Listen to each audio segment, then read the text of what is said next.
Angleterre et France face à l'islam, une divergence médiatique et sociétale. L'attitude des médias anglais et français envers l'islam et les musulmans illustre deux approches radicalement différentes.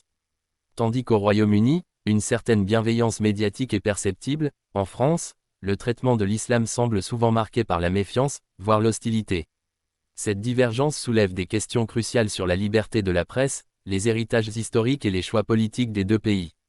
Le Royaume-Uni a adopté une approche multiculturaliste qui se reflète dans ses médias. Des journaux comme The Guardian, BBC News ou encore The Independent abordent régulièrement les questions musulmanes sous un prisme plus inclusif. Après les attentats islamistes, ces médias insistent sur la nécessité de ne pas amalgamer l'islam et le terrorisme et relaient activement les messages des organisations musulmanes qui condamnent ces actes. Des figures politiques britanniques, comme Sadiq Khan, maire de Londres d'origine pakistanaise et musulman pratiquant, sont mises en avant comme preuve du succès de l'intégration musulmane en Angleterre. En 2019, lors de l'attentat de Christchurch en Nouvelle-Zélande, où 51 musulmans ont été tués dans une mosquée, le Premier ministre britannique de l'époque, Theresa May, et la presse anglaise ont exprimé une solidarité immédiate avec la communauté musulmane, dénonçant la montée de l'islamophobie. Cependant, cette posture n'est pas parfaite. Des tabloïds comme The Sun ou Daily Mail ont parfois relayé des discours hostiles à l'islam, notamment en lien avec des affaires de criminalité impliquant des musulmans, par exemple, les scandales de gangs sexuels à Rotherham. Cela montre que, malgré une tendance globale au soutien, certains segments des médias britanniques exploitent également des récits anti-musulmans. La France, une diabolisation médiatique de l'islam. En France, le rapport entre les médias et l'islam est nettement plus conflictuel. Le concept de laïcité, interprété de manière rigide, conduit souvent à une suspicion généralisée envers les expressions visibles de la foi musulmane. Des chaînes comme CNews, BFM TV ou des journaux comme Le Figaro et Valeurs Actuelles amplifient régulièrement des polémiques sur le voile, les prières de rue ou les revendications communautaires, contribuant à alimenter un climat de défiance. L'exemple le plus frappant est le traitement médiatique des attentats terroristes islamistes. En France, chaque attaque est suivie d'un débat intense sur l'islam, souvent associé au danger et à l'ennemi intérieur. En 2020, après l'assassinat de Samuel Paty, le gouvernement et les médias ont immédiatement lié l'acte au séparatisme islamiste, lançant une vaste campagne contre les structures musulmanes suspectées d'islamisme.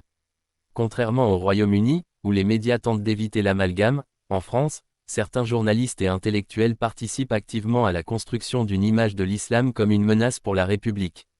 Des figures comme Éric Zemmour ou Michel Onfray sont régulièrement invités sur les plateaux télévisés pour dénoncer un prétendu « grand remplacement » ou une « islamisation de la France ». La différence de traitement médiatique entre la France et l'Angleterre soulève plusieurs contradictions.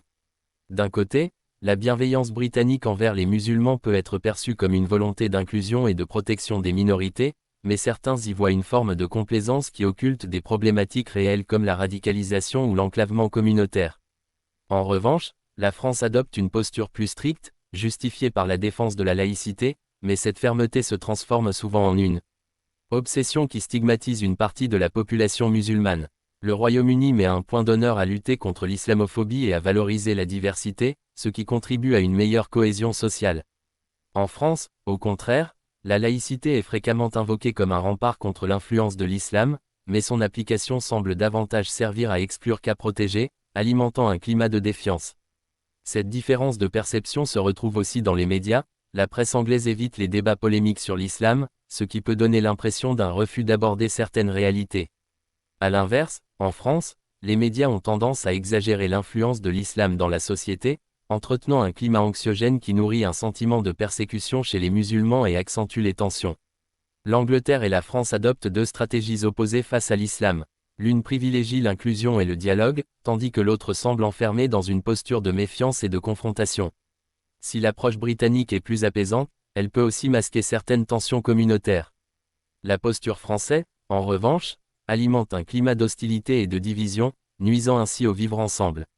Finalement, la question se pose, faut-il une liberté d'expression absolue quitte à heurter une communauté, ou une approche plus prudente pour éviter la stigmatisation ?